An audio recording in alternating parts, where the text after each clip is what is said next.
Hello there. We've had a fairly long break from covering new BFI releases, and I'm sorry we missed out on Christmas and the New Year over covering the standalone Blu-ray release of Bergman's Wild Strawberries. That came out on January 17th, incidentally. But BFI are back with new releases in February and March, and with that comes an interesting selection. But first we begin by mentioning Afterlove. It's received 3 nominations at the 2022 BAFTAs. Joanna Scanlon is nominated as Best Leading Actress for her role of a wife of a deceased Muslim, herself a converted Muslim who discovers he was far more than she thought he was. And that takes her on a voyage, a discovery of the truth. An excellent film. Aline Khan was nominated twice, once as Outstanding Debut by a British writer, director or producer for Afterlove, and again with his producer Mathieu de Rassonnier for Afterlove as the British Film of the Year. And I hope it goes well for both of them at the awards ceremony on the 13th of March to be hosted by Rebel Wilson. Now we start the BFI February releases by going back with 2 releases featuring 2 famous explorers and their travels to the Southern Hemisphere. Captain Scott in The Great White Silence and Sir Ernest Shackleton in South and the Heroic Age of Antarctic Exploration on Film, releasing on Blu-ray on Monday the 28th of February. Now let's begin with The Great White Silence. Now this is actually a re-release of a previously available DVD and Blu-ray set. The reasoning behind this is that BFI lost the license from one of the original supplemental extras, so we have to release it without that extra on the Blu-ray. Now it doesn't detract, however, from the quality and content contained in this title. This title was also previously available, again issued in 2014 as a dual format double pack with the Epic of Everest, and this version is still available via some online retailers. The Terra Nova expedition was an effort by governments and concerned citizens of the time for what was then the British Empire to plant the Union Jack on the South Pole by means of men, ponies, dogs and primitive snowmobiles, hauling sledges from a base located on the Antarctic coastline. Now the documentary portrays expedition leader Robert Falcon Scott and his ship the Terra Nova and men as they leave Lyttelton, New Zealand to sail into the Southern Ocean and its ice flows. Filmmaker Herbert Ponting was the first known photographer to bring a cinematograph to the Antarctic continent and to take brief film sequences of the continent's killer whales, Adelie penguins, South Polar skuas, Weddell seals and other fauna, as well as the human explorers who were trying to conquer it. Now Scott didn't choose cinematographer Ponting to accompany him to the South Pole. Ponting instead remained on the base and survived with his film sequences, eventually returning to England. The Great White Silence and a successor film with a soundtrack based upon some of the same film sequences, 90 Degrees South, were not great commercial cinema successes, and Ponting the director died impoverished. However, his work was eventually acclaimed as one of the highest quality group of images surviving from the so-called heroic age of Antarctic exploration, and The Great White Silence was unearthed, restored and re-released in 2011. The BFI National Archive, they're the custodians of the expedition negatives, created this award-winning restoration using the latest photochemical and digital techniques, and they reintroduced its sophisticated use of colour. The Great White Silence is Herbert Ponting's official record of Captain Scott's legendary expedition to the South Pole, restored by the BFI and featuring a musical score by Simon Fisher Turner, capturing breathtaking detail, the alien beauty of the landscape and ensuring that the heroism involved would never be forgotten. Now the extras on this dual format release from BFI are also quite impressive. As well as the feature itself being presented in high definition and standard definition, we have the 90 Degrees South film, 72 minutes from 1933, Ponting's final sound version of his legendary expedition footage. The Great White Silence, that's a panel discussion from 2011 with a panel of experts discussing the remarkable restoration of Herbert Ponting's extraordinary record of Captain Scott's ill-fated race to the South Pole. The Sound of Silence, nothing to do with Simon and Garfunkel, but it is a documentary about Simon Fisher Turner's approach from 2011 to the score. Location Field Recordings 2010, that celebrated sound recordist Chris Watson's document of Scott's expedition. Archive newsreel items from 1910 to 1925. It's 5 minutes long and it's actuality coverage of the expedition's departure and return. And South and the Great White Silence panel discussion. And on the first pressing only of the release, we have a fully illustrated booklet, and that features a lead essay by the BFI's Barony Dixon, with selected biographies and notes on the extras. Now, The Great White Silence releases on Monday the 28th of February on dual format disc, that's Blu-ray and DVD, and it's a great visual document to this great explorer. Now, the other visitor to the alien landscape in the Southern Hemisphere was Sir Ernest Shackleton, and South and the Heroic Age of Antarctic Exploration on film tells the tale of his trip down south and the challenges that faced him. Photographed by Frank Hurley, South is the film record of Sir Ernest Shackleton's heroic but ill-starred attempt to cross Antarctica in 1914 to 1916. It's both a unique historical document and a tribute to the indomitable courage of a small party of men who set out on a voyage of discovery that turned into an epic struggle for survival. The heroic age of Antarctic exploration was an era in the exploration of the continent of Antarctica, which began at the end of the 19th century and ended after the First World War. The Shackleton-Rowett expedition of 1921-22 is often cited by historians as the dividing line between the heroic and the mechanical ages. During the heroic age, the Antarctic region became the focus of international efforts that resulted in intensive scientific and geographical exploration by 17 major Antarctic expeditions launched from 10 different countries. The common factor in these expeditions was the limited nature of the resources available to them, before advances in transport and communication technologies revolutionized the work of exploration itself. Both the geographic and magnetic South Poles were reached for the first time during the heroic age, and the achievement of being first to the geographical pole was the primary objective of many of the expeditions, as well as the sole rationale for Roald Amundsen's adventure, which became the first to reach it in 1911. Other expeditions aimed for different objectives in different areas of the continent, and as a result of all this activity, much of the continent's coastline was discovered and mapped, and significant areas of its interior were explored. In this release, which is over 2 Blu-ray discs, we have the restored version by the BFI National Archive from a wide range of materials. Tinting and toning was applied to match the original prints, and they produced this handsome and richly coloured testament to a remarkable episode in the history of exploration. It's presented with an extensive collection of films, many have been previously unseen, from around the world, highlighting various expeditions from the heroic age of Antarctic exploration. Now, the supplements on this disc are very impressive, and there's quite a lot, so what I'm going to do is list them on screen now while I'm just talking to you about the rest of the release, as there really is so much information to read out.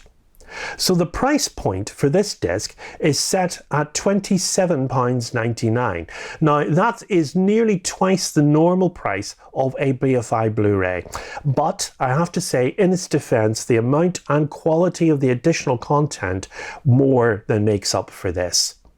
South and the Heroic Age of Antarctic Exploration on Film releases on Monday the 28th of February. Next we move into March, and we have the third instalment in the Play for Today series. That's Volume 3, and 6 more iconic dramas from the series arriving on Blu-ray for the first time, further demonstrating the trailblazing qualities of these innovative, stimulating and abiding television landmarks. Broadcast between 1970 and 1984, the plays, which combine some of the era's finest writing, acting and directing talents, were broadcast directly into people's living rooms, regularly challenging viewers and pushing the boundaries of TV drama. Now, the plays in this set are Edna, the Inebriate Woman, written by Jeremy Sanford and directed by Ted Kotcheff from 1971. Just Another Saturday, written by Peter McDougall and directed by John Mackenzie from 1975. Bar Mitzvah Boy, written by Jack Rosenthal and directed by Michael Tuchner from 1976. The Mayor's Charity, written by Henry Livings and directed by Mike Newell from 1977. Coming Out, written by James Andrew Hall and directed by Carol Wiseman, 1979. And A Hole in Babylon, written by Jim Hawkins and Horace Ove, directed by Horace Ove, 1979. Now, I'm particularly looking forward to Edna, the Inebriate Woman, featuring the brilliant Patricia Hayes, and Jack Rosenthal's The Bar Mitzvah Boy, which I watched as it went out live on television as a 50-year-old Presbyterian lad trying to identify with a strange coming-of-age ceremony from another religion unfold on TV in front of me. And it will be interesting to reevaluate this now I'm 60. Plays for Today, Volume 3, retails at $44.99 on BFI's site, but we'll likely see an inevitable price drop on Amazon or HMV online retailers. And there's also an accompanying 60-page book with new essays by Kitty Crossan, David Archibald, Julia Wagner, John Deere, Simon McCallum and Kaleem Aptav. This releases on Monday, the 21st of March, and it's certainly on my shopping list. And I must mention that a couple of those directors, namely Mike Newell and John Mackenzie, went on to make big British films. A week later, on Monday 20th March, we have the second 4K UHD release from BFI, and that's from director John Hillcoat. That's The Proposition. In the unforgiving landscape of the outback, Charlie Burns, played by Guy Pearce, is presented with an impossible proposition by local lawman Captain Stanley, played by Ray Winstone, to save his younger brother Mikey from the noose.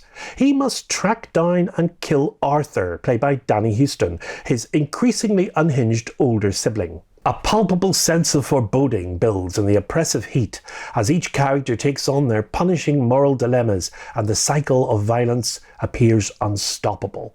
Now, this film has an excellent supporting cast consisting of Ray Winstone, Emily Watson, John Hurt, Danny Huston and David Wenham.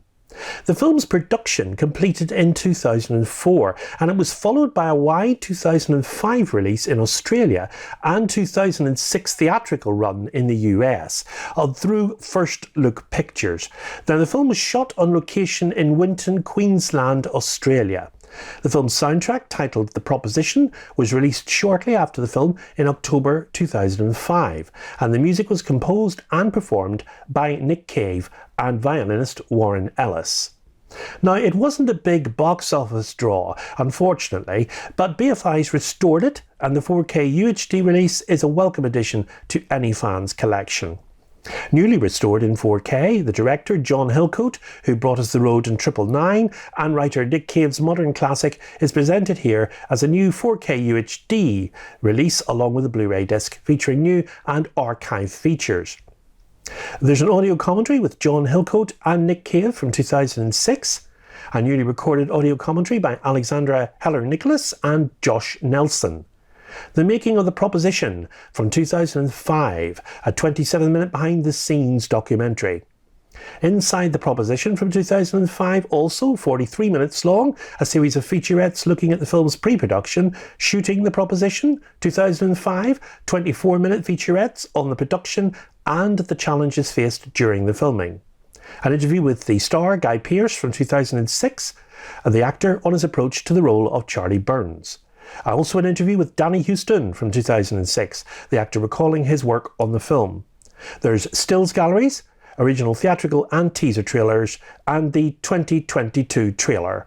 And an 80-page book, which is very generous, featuring new writing and recollections by John Hillcoat, Kat Villiers and Leah Purcell, plus essays by Andrew Graves, the composer Warren Ellis, Professor Catriona Elder and Dr. Stephen Morgan. And a double-sided poster, a lot for your money here, featuring new artwork by Matt Needle and the original UK poster. Now, this is really good. Amazon are currently pricing this 4K release at £21.99, which is a steal. So pre-order it now. I've certainly got mine on pre-order. The title releases officially on Monday, 20th of March. We have a Blu-ray release of a former TV drama play. That's Shoot the Messenger, aired on BBC Two on the 30th of August 2006. Now, it's written by Sharon Foster and directed by Ngozi Onwora. Shoot the Messenger is a well-crafted, thought-provoking drama about Joe, a black professional who, after learning about a need for more black male teachers in his community, gives up his IT career to become a teacher. Now, what ensues is a sequence of events that turn Joe's life completely upside down. After instantly shepherding to class a few of his more wayward students, Joe's accused of physical abuse and left to defend himself against the judgmental ire of the school, parents, and ultimately what feels to Joe like the entire black population of his own community. As Joe, David Oyelowo gives arguably the best performance of his early career, portraying the character as a brash, self-assured leader who slowly becomes more vulnerable and needy than the students to whom he's intending to be a saviour. Joe's only saving grace is his relationship with job counsellor Heather, played beautifully by Amuka Bird. Having worked together several times since The Messenger, it's easy to recognise the natural chemistry between the two actors, and it makes one wonder why we just don't see more of them. Shoot the Messenger featured a who's who cast of black actors on British TV at the time. It included, of course, David Oyelowo, Amuka Bird, Brian Bovill, Daniel Kaluuya, of course, and Sharon Duncan Brewster. But despite Shoot the Messenger's largely black cast and its primary focus on its black characters, the film's main detractors were in fact black viewers. Shoot the Messenger was charged with being a negative stereotypical portrayal of blacks in Britain, highlighting the problems but providing no solutions. Now, the BBC and the writer Sharon Foster were left to defend a work that ultimately earned Foster the Breakthrough Talent Award at the 2007 BAFTAs. Now, no extras have yet been published on this disc, but it certainly hasn't had much attention since its original broadcast in 2006, so it's very fitting that BFI are planning to release it on physical disc and to bring its themes into central focus.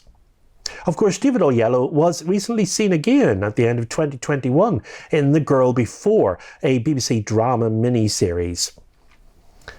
Now, this releases on Monday the 28th of March and it's got a retail price of $14.99. Now, our final release is The Camera Is Ours.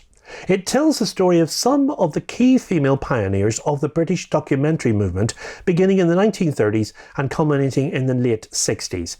It's a story that's beautifully captured in the collections held by the BFI National Archive and is now available to audiences via this new DVD collection.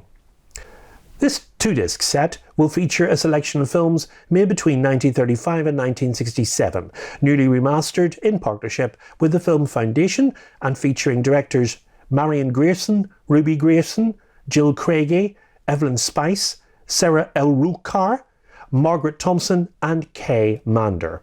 Now, the films contained in the set are Beside the Sea, directed by Marion Grierson from 1935. Behind the Scenes, directed by Evelyn Spice from 1938.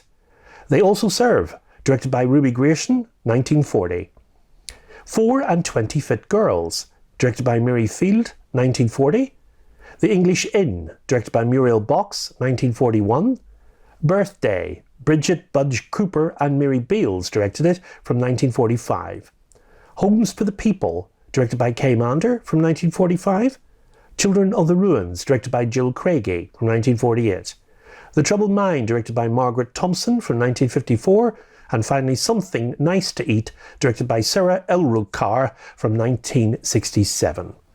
And the extras on the disc consist of an independent Miss Craigie, Lizzie Thine's 93-minute documentary drawing on the director's unseen papers, along with her films, letters, photographs and interviews to reveal Jill Craigie's energetic struggles to get her radical films made and distributed. It features narration by Hayley Atwell and an illustrated booklet featuring writing on the films by Penny Woolcock, Molly Deneen, Lillian Crawford, Reba Martin, Carol Morley, Patrick Russell, Jeannie Finlay, Lizzie Thine, Katie McGann and Girish Shambhu.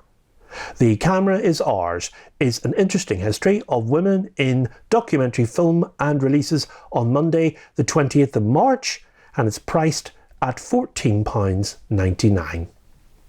So that's it for the scheduled February and March releases. I'll be returning again in March when I'll be looking at the April releases into May, and that includes 400 Blows from François Truffaut along with the 1954 television version of 1984, hailed by many as the best ever committed to film, with Peter Cushing of course as Winston. We also have Faithless, a script by Ingmar Bergman, but it was directed by Liv Ullmann.